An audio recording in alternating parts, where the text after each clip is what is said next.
இவர் சாதாரண ஒரு ரேஷன் கடை ஊழியர். கேபிபி சாமின்னா ஃபிஷர்மேனுக்குள்ளே செல்வாக்கு, வெற்றிவேல்னா ஆர்கே நகரில் செல்வாக்கு. இப்படி ஒவ்வொருத்தருக்கும் ஒவ்வொரு பகுதி தான். ஆனால் சேகர் பாபு வட சென்னை பகுதி முழுக்க அமைச்சராக ஜெயக்குமார் இருந்தாலும் ஓஎஸ் கார்டனுக்கு ஜெயலலிதா எங்கே பயணம் போனாலும் சேகர் பாபு தலைமையில் ஒரு 25 இளைஞர்கள். இந்த பயணம்தான் மதுசூதனனை விட ஜெயலலிதா விட சேகர் பாபை நெருங்கும். உங்களோட பழைய தங்க நகைகளை விற்க, அடகு வச்ச தங்க நகைகளை மீட்டு நியாயமான விலைக்கு விற்க இப்பவே ஜிஎன்ஆர் கோல்டு ட்ரேடர்ஸ்க்கு கால் பண்ணுங்க.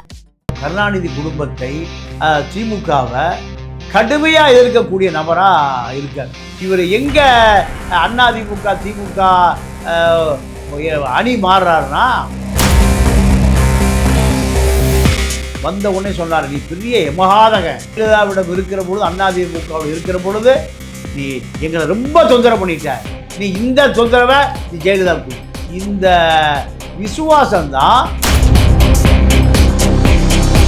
சேகர் பாபை பொறுத்த வரைக்கும் பரமசிவன் கழுத்து பாம்பு இருக்கும் இடத்தில் இருந்து கொண்டால் எல்லாம் சௌரியம்தான் கருடன் சொன்னது.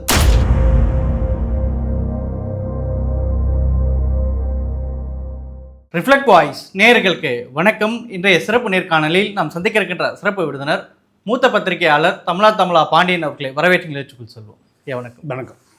தமிழக அமைச்சர்கள்லேயே எப்போதும் ஒரு சர்ச்சைக்குரிய பேராகவும் பிரபலமாக அறியப்பட்ட ஒரு அமைச்சராக இருக்கிற ஒரு சேகர் பாபு. அறநிலைத்துறை அமைச்சராக இருந்தாலும் அவருடைய பின்னணி ஒரு அதிமுக பின்னணி இப்படிலாம் வந்திருக்கிறாரு. அவர் யார் அந்த சேகர் பாபு அப்படிங்கிறது ஒரு எல்லோருக்கும் ஒரு பரிச்சயமாக ஒரு தேடலாகவும் இருக்குது. ஒரு கராத்தே பாபு அப்படின்னு சொல்லிட்டு ஒரு படம் ஒன்று வருது. இது சேகர் பாபுவை மையப்படுத்தியதான் அப்படின்ற பல சந்தேகங்களும் இருக்குது. முதல்ல யார் அந்த சேகர் பாபு? அந்த கராத்தே பாபுங்கிறது சேகர் பாபு தானே? அது அவரே சொல்றாரு, என்னுடைய கேரக்டர் தான். ஆனால் எனக்கு கராத்தே தெரியாது. இப்போ அலுலுயா பாபுன்னு எச் ராஜா சொல்லுவார்.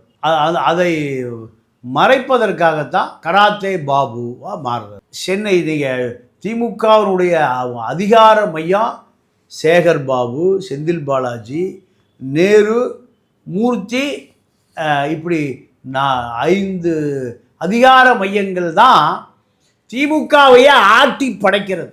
இங்கே அத்தனை சட்டமன்ற உறுப்பினர்களும், அத்தனை அமைச்சர்களும், அத்தனை தொண்டர்களும், அத்தனை அதிகாரங்களும் இந்த 4 பேரிடம் தான் குவிக்கப்பட்டிருக்கு. இந்த 4 பேரில் ஒரு ஆள் யாரு? சேகர் பாபு. இந்த சேகர் பாபு எப்படி இவ்வளோ பெரிய உயரத்திற்கு வந்தார்னா, நம்ம நேராக அங்கே பழைய எப்படி இந்த சேகர் பாபு எங்கே இருந்தார்னு போகணும். இவர் சாதாரண ஒரு ரேஷன் கடை ஊழியர். வட சென்னையில் ஒரு சாதாரண ரேஷன் கடை ஊழியராக இருக்கார். இந்த ரேஷன் கடை ஊழியருக்கு அதிமுக அரசியல் ஆர்வம் வருது. அதிமுக அரசியல் ஆர்வம் வந்த பிறகு நீங்கள் அப்போ அதிமுகவில் வட சென்னையில் ஒரு பெரிய முகமாக இருந்தவர் மதுசூதனை நீங்கள் வட சென்னை மக்கள் பூராமே ஆந்திராவிலிருந்து வந்த தெலுங்கு தாய்மொழியை தெலுங்காக கொண்ட, 2வது சென்னையினுடைய அத்தனை, அதாவது நீங்கள் அந்த லேபர்ஸ், சென்னையை ஒட்டி இருக்கக்கூடிய தொழிலாளி பூராமே எங்கே இருக்காங்க? வட சென்னை வாசிகள் தான். ஃபிஷர்மேன், மீனவர் சமூகம் வட சென்னை தான் அடையாளம். அதே போல் குறுக்குப்பேட்டை, தண்டையார்பேட்டை, இப்படி வட சென்னையினுடைய அத்தனை முகங்களுமே, வியாசர்பாடி, ஆர்கே நகர், அத்தனை உழைக்கிற மக்கள். நீங்கள் தென் சென்னை, மத்திய சென்னையில் நீங்கள் ஒரு பியூரோக்ரசி தான். உழைக்கிற மக்கள் அதிகமாக குடியிருக்கிற ஏரியா வட சென்னை. வீட்டு வாடகை கம்மியாக இருக்கும். 50 ரூபா இருந்தால் போய் காய்கறியோ மீனோ வாங்கிக்கலாம். இப்படி எல்லா சென்னைக்கு வருகிற அத்தனை பேர் முதல்ல குடியேறது எங்கே? ஒரு 30-40 ஆண்டு காலமாக வட சென்னை தான். அப்போ அதே போல் தான் சேகர் பாபு மதுசூதனுக்கு அதிமுக அரசியலில் அவருக்கு உதவியாளராக இருக்கார். தனக்கு போட்டியாக அதிமுக அரசியலில் வளர்ந்த ஒருவருக்கும் இவருக்கும் பெரிய முரண்பாடு வரும். இந்த முரண்பாட்டில் அந்த நபர் கொல்லப்படுகிறார். சேகர் பாபுவோடு முரண்பாடு பண்ணுகிற அந்த நபர் கொல்லப்படுகிறார். கொல்லப்பட்டால் இவர் ஏவனக்கிஸ்ட் சேகர் பாபு. இவருக்கு ரேஷன் கடையில் வேலை இல்லைன்னா ரிக்ஷா ஓட்டுவார், சைக்கிள் ரிக்ஷா. அப்போ சைக்கிள் ரிக்ஷா இருந்தது.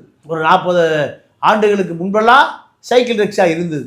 அப்போது சைக்கிள் ரிக்ஷா ஓட்டுவது பகுதி நேர தொழில். இப்போ ரேஷன் கடையில் நிரந்தர ஊழியர் கிடையாது. அரிசி அளந்து போடுறதுக்கு யார் வந்தாலும் அளந்து போடுவான். அப்போ தராசு தான். இப்போ தான் அது எலக்ட்ரானிக் தராசு. அப்போ கையில் தான் அளந்து போடணும். அப்போ இந்த ரேஷன் கடையில் அரசு ஊழியராக இருக்கிறவர் அளந்து போட மாட்டார். இது உடல் உழைப்பு வேலை. உடல் உழைப்பு வேலையை இது போன்ற தொழிலாளிகளை, கூலி தொழிலாளிகளை வைத்துக் கொள்வார்கள். அப்போ இவருடைய ரேஞ்சே கூலி தொழிலாளி தான். மீதி நேரத்தில் ரேஷன் கடையில் வேலை இல்லைன்னா ரேஷன் கடையில் வருஷம் 365 நாள் வேலை இருக்காது. மீதி நேரம் வருமானத்துக்கு சைக்கிள் ரிக்ஷா ஓட்டுகிற நபர். ஆனால் அதிமுக வட சென்னையில் ஆகா ஓஹோன்னு வளர்ந்துருக்கு. எம்ஜிஆர் காலத்தில் ஜேபிஆர் வட சென்னை தான். இப்படி பல பேர் சென்னையை கட்டியாண்ட அத்தனை பேருமே வட சென்னை பிரீடு தான். வண்ணை பாண்டியன்னு ஒருத்தர், மதுசூதனை, இப்படி பல பேரை பட்டியல் போட்டே போகலாம். அதிமுக அடையாளங்களே வட சென்னையிலேருந்து தான் வரும். அப்போது இந்த சேகர் பாபு கொலை வழக்கில் இவரை A2வா ஆக்கியது மதுசூதனன் தான். இவர் மீண்டும் பாதிக்கப்படுவார், இவரை எதிரி பழி வாங்கிடுவான்னு மதுசூதனன் வீட்டிலே வச்சுக்கிறார். ரேஷன் கடைக்கும் போக வேண்டாம், ரிக்ஷா ஓட்ட வேண்டான்னு மதுசூதனன் வீட்டிலே வச்சுருக்கார். மதுசூதனனுடைய உதவியாளராகவே மாறி போகிறார். அப்போ மதுசூதனை எம்ஜிஆரை பார்க்க போகும்போது, ஜெயலலிதாவை பார்க்க போகும்போது எல்லாமே இந்த தொண்டரடி பொடி கூட இருப்பார். மதுசூதனனுடைய கண்ணசைவுக்கு வேலை செய்கிற ஒரு இளைஞரணி, எம்ஜிஆர் இளைஞரணி மாவட்ட துணை செயலாளர் வந்தார். இதுதான் முதல்ல அவர் கிளைக்கழக செயலாளராக இருந்து மாவட்ட எம்ஜிஆர் இளைஞரணி துணை செயலாளர்கிற பதவியை வாங்கி கொடுக்குறாரு. யார்? மதுசூதனன். சார், அப்படி இருந்தால் மதுசூதனனுக்கு எதிராக மாறுறாரு தானே சேகர் பாபு சார்? அரசியலில் எது வேண்டுமானு நடக்குது. அது எதனால நடந்தது? ஏன்னா அதாவது சந்திரலேகாவுக்கு அப்புறம் இவர் அதிமுக ஓரம் கட்டப்பட்டதுக்கு அப்புறம் தானே அது. இல்லை, அதாவது சந்திரலேகாவுக்கு பிறகுலாம் மதுசூதனன் ஓரம் கட்டலை.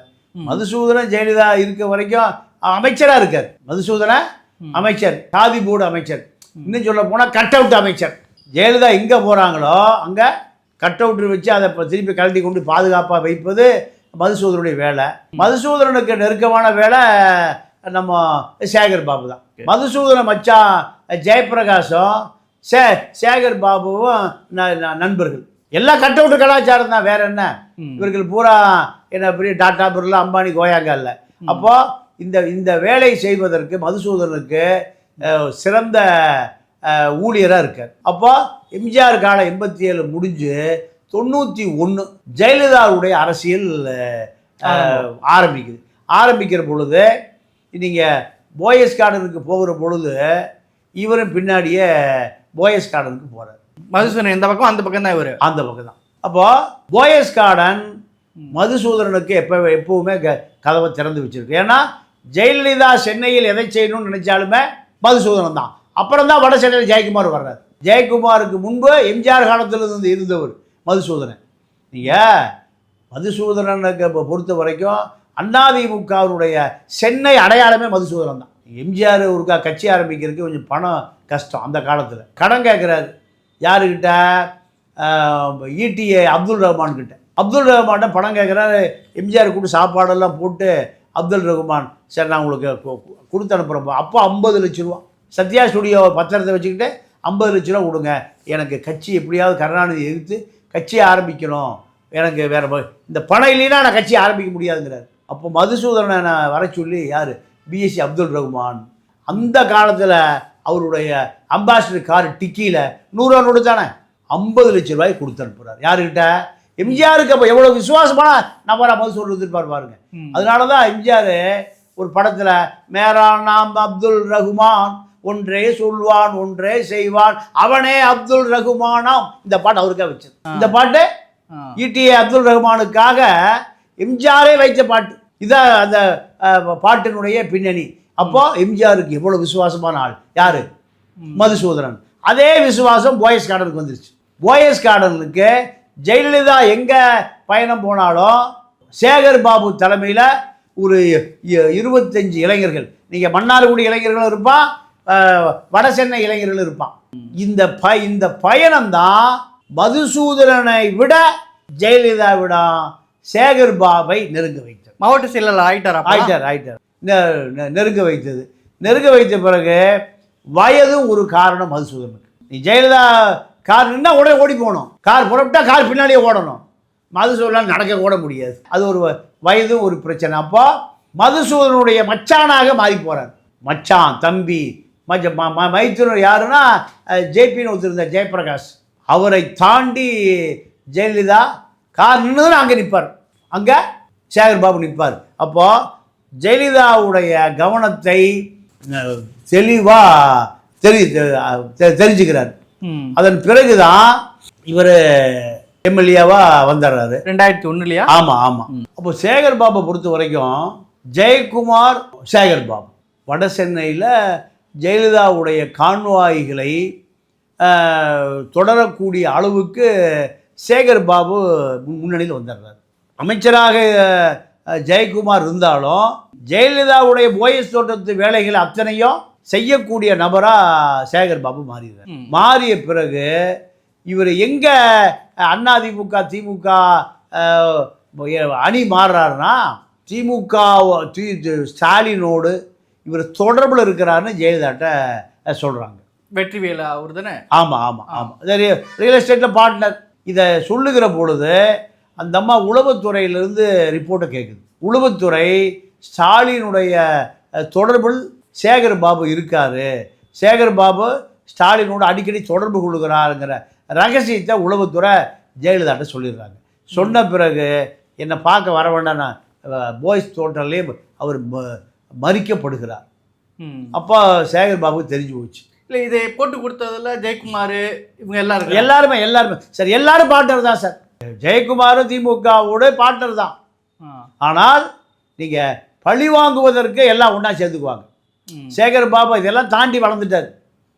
ஒரு காலகட்டத்தில் ஜெயக்குமாரை விட சேகர் பாபு வந்துடுவார்னு பயப்படுறாங்க. இந்த அசூர வளர்ச்சி தான் சேகர் பாபை பின்னுக்கு தள்ளுது. இப்போ இந்த சூழலில் அதிமுகவிலிருந்து வெளியேறினால் எங்கே போக்கிடும்? அப்போ கருணாநிதி ஸ்டாலின் மூலம் அதிமுகவில் இருக்கும்போதே நீங்கள் கருணாநிதி குடும்பத்தை திமுகவை கடுமையாக எதிர்க்கக்கூடிய நபராக இருக்கார் சேகர் பாபு. வட சென்னை மட்டும் இல்லை, சென்னை முழுக்க. அப்போது இவர் எப்படியாவது அசைக்கணும், இவர் எப்படியாவது திமுகவுக்கு கொண்டு வரணுங்கிறது கருணாநிதிக்கு மிகப்பெரிய விருப்பம். அப்போது கருணாநிதி என்ன பண்ணுறாருன்னா சேகர் பாபுக்கு எப்படியாவது தூண்டில் போடணும்னு முடிவு பண்ணி சேகர் பாபை ஸ்டாலின் விட்டு பேச விடுறார். பேச விட்ட உடனேமே சேகர் பாபு கருணாநிதி ஃபோனை போட்டு கருணாநிதிட்டு கொடுத்துட்றாரு. கருணாநிதிட்டு கொடுத்த பிறகு அப்பா உங்களையெல்லாம் நான் எவ்வளவோ பேசியிருக்கேன். யார்? சேகர் பாபு அழுகிறார். அப்போ கருணாநிதி நீ அதிகமாகலாம் நீ என்ன ஒன்றும் பேசலை, இருந்த இடத்துக்கு விசுவாசமாக இருக்கு. ஜெயலலிதாட்டு இருந்தால் ஜெயலலிதா விசுவாசமாக இரு, என்கிட்ட வந்தீங்கன்னா எனக்கு விசுவாசமாக இரு, நீ உடனே கிளம்பி வா. இந்த நட்பு தான் வந்த உடனே சொன்னார், நீ பெரிய யமகாதகன், நீ ஜெயலலிதாவிடம் இருக்கிற பொழுது அதிமுகவில் இருக்கிற பொழுது நீ எங்களை ரொம்ப தொந்தரவு பண்ணிட்ட, இதுவரை யாருமே செய்யாத தொந்தரவை எங்களுக்கு நீ கொடுத்துருக்க, இருந்தாலும் உன்னை மன்னித்து கழகத்தை எடுத்துக்கோ, நீ இந்த தொந்தரவை நீ ஜெயலலிதா கொடு, அதிமுக கொடு, இதுதான் உன்னுடைய விசுவாசத்தை நாங்கள் சந்தேகிக்கல, ஆனால் நீ தளபதிக்கு விசுவாசமாக இருக்கு. எனக்கு பிறகு சென்னையில் தளபதிக்கு ஒரு பெரிய வளையமாக இருந்து பாதுகாத்துக்கொள். யார் சொன்னது? கலைஞர். ஆமாம். இந்த விசுவாசம்தான் வட சென்னையில் அதிமுக கோட்டை எல்லாமே திமுகவாக மாறுது. அப்போ திமுகவில் கே சாமி இருந்தார். கே சாமி, கேபிபி சாமியை சேகர் பாபுக்கு எதிராக திமுகவில் உருவாக்குறாங்க. அவர் ஃபிஷர்மேன் சமூகம் பக்ரி சாமி. ஆனால் கேபிபி சாமியால் நீங்கள் ராயபுரத்தை விட்டு வண்ணாரப்பேட்டை வட சென்னை முழுக்க கட்சியை கொண்டு போக முடியும். இதுக்கு என்ன காரணம்? அதிமுக பகுதிகளில் கட்சி ஊடுருவவே முடியல, கூட்டம் போட முடியல, பொதுக்கூட்டம் நடத்த முடியல, ஓட்டு கேட்டு போக முடியல. காரணம் சேகர் பாபுடைய அல்ட்ராசிட்டி. இதை எப்படி உடைப்பதுன்னு திமுக யோசித்து கொண்டிருந்த பொழுதுதான் பழம் நழுவி பாலில் விழுந்து அதுவும் நழுவி வாயில் விழுகிறது. நீங்கள் சேகர் பாபே சிபி சக்கரவர்த்தி தொடையில் புறா விழுந்ததை போல கருணாநிதியுடைய மடியில் சேகர் பாபு விழுகிறார். விழுந்த பிறகு கருணாநிதி சொன்ன ஒரே பொன்மொழி என்னன்னா, நீ இவ்வளவு நாள் எப்படி ஜெயலலிதாவுக்கு விசுவாசமாக இருந்தியோ அதே போல் நீ ஸ்டாலினுக்கு கடைசி வரைக்கும் விசுவாசமாக இருக்கும். நான் உங்கள்கிட்ட எதிர்பார்க்கிறது அதுதான். இப்போ யார் அதை கணித்தது? கருணாநிதி. அதற்கு பிறகு தான் இன்றைக்கி ஸ்டாலினுக்கு சென்னையினுடைய முகமாக நீங்கள் சைதக்கிட்டு இருந்தார், பலராம் இருந்தார், டிஆர் பாலு இருந்தார், ஆர்டி சீதாபதி, எவ்வளவோ பேர் இருந்தாங்க. அதையெல்லாம் விட இன்றைக்கி சென்னைக்குள்ள தளபதியினுடைய விசுவாசமாக இருக்கக்கூடிய நபர், குடும்ப விசுவாசமாக இருக்கக்கூடிய நபராக இன்றைக்கி சேகர்பாபு வந்திருக்கு. நீங்கள் ஹெச்ஆர்என்சி, நீங்கள் அத்தனை கோயில்கள்லையும் குடமுழுக்கு கும்பாபிஷேகம் செய்யக்கூடிய பெரும் பொறுப்பை முதலமைச்சர் குடும்பமே இந்த துறை அவர் கொடுக்குது. கொளத்தூர் தொகுதிகளுக்கு நிறைய செஞ்சிருக்கிறாரு, ஸ்டாலின் வரத்துக்கு முன்னாடி எல்லா ஏற்பாடுகளும் செய்வாருன்னு சொல்லுவாங்களே, இவங்க உண்மையாது இல்லை? உண்மைதான். நீங்கள் அதாவது குளத்தூர் தொகுதியை ஸ்டாலின் இப்போ நிற்கிறாருன்னா அதுக்கு முழு காரணம் சேகர்பாபு தான். சேகர்பாபை பொறுத்த வரைக்கும் கிளைக்கழக செயலாளர் வரை பேரை சொல்லி கூப்பிடுவார். அவர்களோட நீண்ட தொடர்பு. நீங்கள் ஒரு சாதாரண ஒரு ரவுடி அவருக்கு ஃபோன் பண்ணுற ஒரு டேப் கேட்டிருப்பீங்க. அண்ணா நான் அவருக்கு வேண்டியவர்ண்ணா, சரி இப்போ என்ன விஷயம், இல்லைனா கூட நான் பேசணும், நேர வீட்டுக்கு வாயா. நீங்கள் இங்கே இருக்கக்கூடிய கட்சி தொண்டை குண்டை முடிச்சா முள்ள மாதிரி இப்படி இந்த பக்கரிகள் பூரா சேகர்பாபுவோடு நெருக்கமாக இருக்கும். அத்தனை பேரையும் அரசியல் மையப்படுத்தி வைத்திருக்கிற நபர்னா இன்னைக்கு சேகர்பாபு தான். கட்சி இணைப்பு விழாலே திமுகவில் சேர்ந்தப்பவே இப்போ லாரியில் ஆள் வச்சு வந்தாங்க, நம்ம பெரிய விழாவாக நடந்துச்சுன்றாங்க, உண்மையாக? உண்மைதான். நீங்கள் கேபிபி சாமின்னா ஃபிஷர்மேனுக்குள்ளே செல்வாக்கு, வெற்றிவேல்னா ஆர்கே நகரில் செல்வாக்கு, இப்படி ஒவ்வொருத்தருக்கும் ஒவ்வொரு பகுதி தான். ஆனால் சேகர்பாபு வட சென்னை பகுதி முழுக்க ஏறக்குறைய ஒரு 3-4 தொகுதி வரும். இந்த 4 தொகுதிகளிலும் நீங்கள் திமுக, அதிமுக, அப்போ ராயபுரம் மனோ இருந்தார் காங்கிரஸில், அவர் ஒரு பெரிய அரசியல் மையம், இப்படி பல பேரோட இன்றைக்கி. அதை விட பெரிய விஷயம் என்னென்னா, அத்தனை மார்வாடிகளுக்கும் தலைவரே சேகர்பாபு தான். சவுகார்பேட்டையில் பாரிஸு உட்பட சென்னையில் இருக்கக்கூடிய அத்தனை மார்வாடிகள், குஜராத்திகள், பனியாக்கள் அத்தனை பேருமே சேகர்பாபு தான். அவர்களுக்கு ஏதாவது பிரச்சனை சேகர்பாபு அங்கே பார்க்கலாம். சேகர்பாபை தங்கம் கடத்துறவன், வெள்ளி கடத்துறவன், பிளாட்டினம் கடத்துறவன், செம்பு கடத்துறவன் அத்தனை மார்வாடிகள் யாருக்கு பழக்கம்? சேகர்பாபு கூட செட்டில் ஆகிடலாமையா. போலீஸ் அவர் பார்த்துக்குவார், காவல்துறையை அவர் பார்த்துக்குவார். இப்போ சேகர்பாபு என்பவர் டிஆர் பாலை விட இன்னைக்கு பெரியார். டிஆர் பாலு கப்பல் கம்பெனிலாம் வச்சுருக்கார். டெல்லியில் நாடாளுமன்ற உறுப்பினர், மோடியோடு ராகுலோடு எப்போது வேண்டுமானாலும் பேசுவார். ஆனால் சேகர்பாபு இங்கே இருக்கிற மார்வாடி அத்தனை பேரும், சென்னையில் இருக்கிற மார்வாடிகள் அத்தனை பேரும் என்ன பிரச்சனையாக இருந்தாலும் சரி, திமுக, அதிமுக, காங்கிரஸ், கம்யூனிஸ்ட்டு அத்தனை பேர்களும் நீங்கள் நேரடியாக தொடர்பு கொள்ளக்கூடிய நபர் சேகர்பாபு தான். காரணம், சேகர்பாபை பொறுத்த வரைக்கும் துர்கா அம்மையாரோடு எப்பொழுது வேண்டுமானாலும் நீங்கள் அரசியல் ஆலோசனை பெறுவதற்கு தகுதியான நபர். நீங்கள் ஒரு முறை அவர் இலாக்காவில் ஒரு முக்கியமான ஒரு முடிவெடுக்க வேண்டிய தேவை. உடனே சரி சின்னவரை கேட்டு முடிவு பண்ணலான்னு சின்னவரை கூப்பிடுறாரு. சின்னவரை கூப்பிடும்போது செந்தில் என்கிட்டயே சொல்லுங்கிறார். சின்னவர் பிஸியாக இருக்கார் ஈசிஆர் ரோட்டில். அப்போ என்கிட்ட சொல்லுங்கிறாரு. உங்கள்கிட்ட தான் சொல்ல முடியாது, ஃபோன் அவர்கிட்ட கொடுக்க முடியாது, என்கிட்டயே சொல்லு. சரி வச்சுட்டு நான் தெரிஞ்சு பார்த்துக்கிறேன். நேராக எங்கே வந்தார்? துர்கா மாட்ட வந்தார். அம்மா கேபினெட்டில் ஒரு முக்கியமான முடிவு, இதை நான் சின்னவர்கிட்ட கேட்டு முடிவு பண்ணலான்னு சொல்லி பெரியவரை கூப்பிட்டேன். பெரியவர் சின்னவரை கூப்பிட்டு சொல்லிட்டார். பெரியவர் சின்னவரை கேட்டுக்க, சின்னவரை கன்சல்ட் பண்ணிக்கிறாரு. சின்னவரை கூப்பிட்டா செந்தில் எடுக்க மாட்டேங்கிறாரு. நான் என்னம்மா பண்ணுறது? இருப்பா ஒரே நிமிஷம். ஏப்பா நான் அம்மா பேசுகிறேன், எங்கே ஃபோனை கொடு. அடுத்த நிமிஷம் ஃபோன் வருது, இந்தாங்க பேசிக்க. யார? சின்னவரை உதயநிதியை கட்டுப்படுத்தக்கூடிய அங்குசமாக சேகர்பாபு இன்னைக்கு வந்துட்டார். செந்தில் தான் பேச முடியாது. செந்தில வேலைக்கு வச்சிருக்கணுமா வேண்டாமா நான் முடிவு பண்ணுறேன். அப்போது கூப்பிட்டு சத்தம் போடுறாரு, நீ என்ன செந்தில கண்ணாமூலன்னு திட்டிருக்க? உதயநிதி, நான் உங்களுக்கு கொடுக்குற மரியாதை செந்திலுக்கு எல்லாம் கொடுக்க முடியாது. யார் சொல்கிறா? சேகர்பாபு. பல செந்தில நான் பார்த்துருக்கேன். நான் உங்களுக்கு தான் விசுவாசி, உங்கள் ஆட்களுக்கெல்லாம் விசுவாசி கிடையாது. உங்கள் ஆட்கள் எல்லாம் என்னை விரட்டுறதை நான் ஏற்றுக்கொள்ள முடியாது. நான் அம்மாட்ட வேலை பார்த்தேன், உங்கள் தாத்தாட்ட வேலை பார்த்தேன். இப்படி செந்திலையும் மிரட்டுவார், திருமாவேலனையும் மிரட்டுவார். இதுதான் இப்போ சென்னையை பொறுத்தவரை சேகர்பாபு திமுகவுக்கு 25 சட்டமன்ற உறுப்பினர்களை வெற்றி பெறக்கூடிய நீங்கள் ஒரு தொகுதிக்கு 25 கோடி ரூபானா 25 தொகுதிகளுக்கு ஏறக்குறைய பல ஆயிரம் கோடி ரூபாய் பொறுப்பான வேலைகளை நீங்கள் மூர்த்தி எத்தனை வருஷம் திமுகவில் இருக்காரு, நேரு எத்தனை வருஷம் திமுகவில் இருக்காரு, செந்தில் பாலாஜி எத்தனை வருஷம் திமுகவில் இருக்காரு.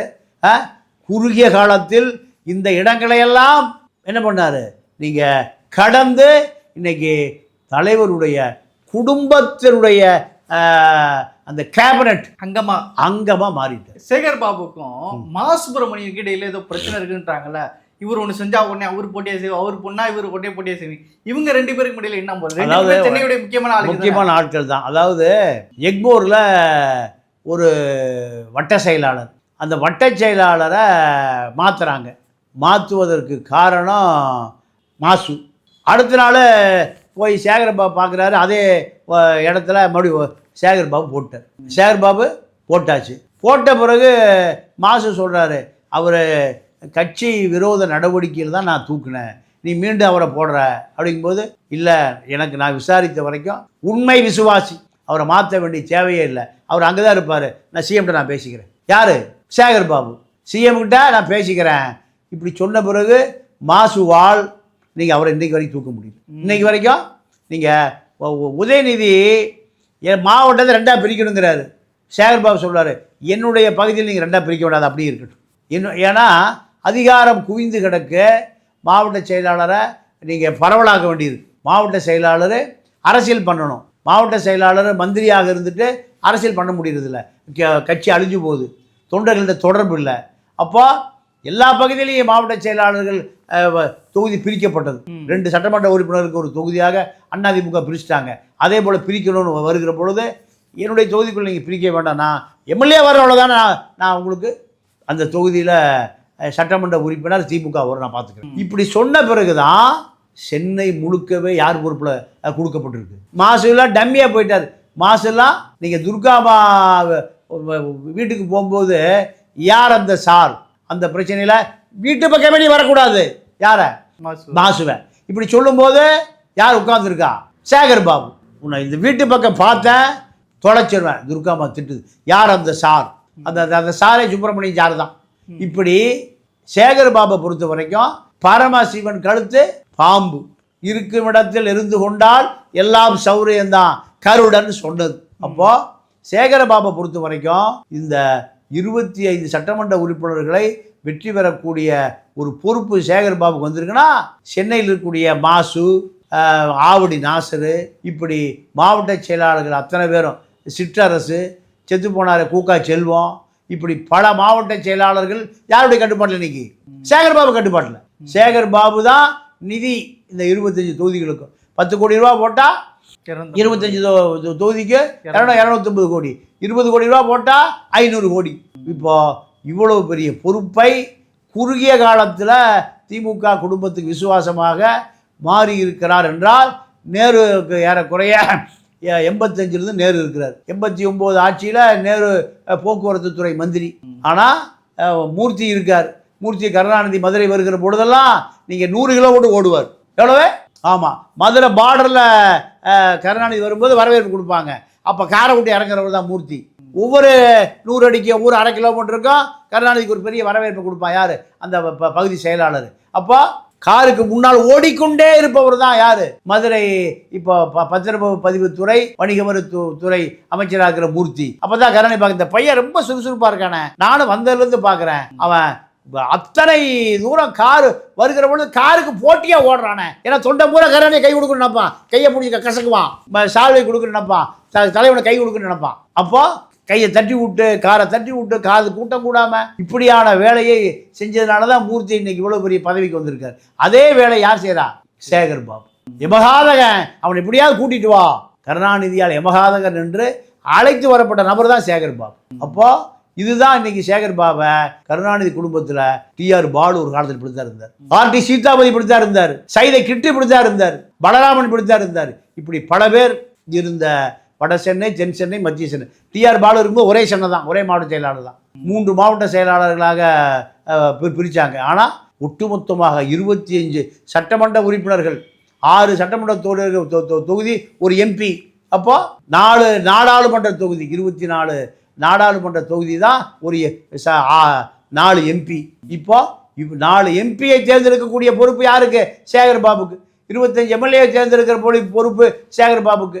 3 மாவட்ட செயலாளர்களை அதிகாரம் செலுத்துகிற பொறுப்பு சேகர் பாபுக்கு. அப்போ இவ்வளவு பெரிய அதிகாரத்தில் நீங்கள் மதுசூதனன் கூட ஜெயலலிதா இருந்திருக்க மாட்டார். மதுசூதனன் ஜெயலலிதா இவ்வளவு பெரிய பொறுப்பை மதுசூதனன் கூட இல்லை. அப்போ அந்த அளவுக்கு குறுகிய காலத்தில் ஒரு உயரமான இடத்தை திமுகவில் எடுத்து கொண்டவர் தான் சேகர் பாபு. சேகர் பாபு அப்படிங்கிறவர் ஒரு கராத்தா பாபு அப்படின்னு சொல்லிக்கிட்டாலும் திமுகவில் முதலமைச்சரை பொறுத்த ஒரு செயல் பாபுனே ஒரு கூட்டத்தில் பேசுவார். இப்படி ஆரம்பத்தில் ஒரு ரேஷன் கடையாக தொடர்ந்த ஒருவர் இன்றைக்கு அறநிலையத்துறை அமைச்சராக இருக்கிறாரு. திமுகக்குள்ளே ஏன் முதல்வராலேயே அவர் செயல்பாபாக அறிவிக்கப்பட்டதற்கு எவ்வளோ பெரிய பின்னணி இருக்குங்கிறத தகவல்களை பகிர்ந்துக்கிட்டீங்க. நிகழ்ச்சியில் பங்கேற்று உங்களுடைய கருத்துக்கு நேரத்தை மிக்க நன்றி. நன்றி, வணக்கம்.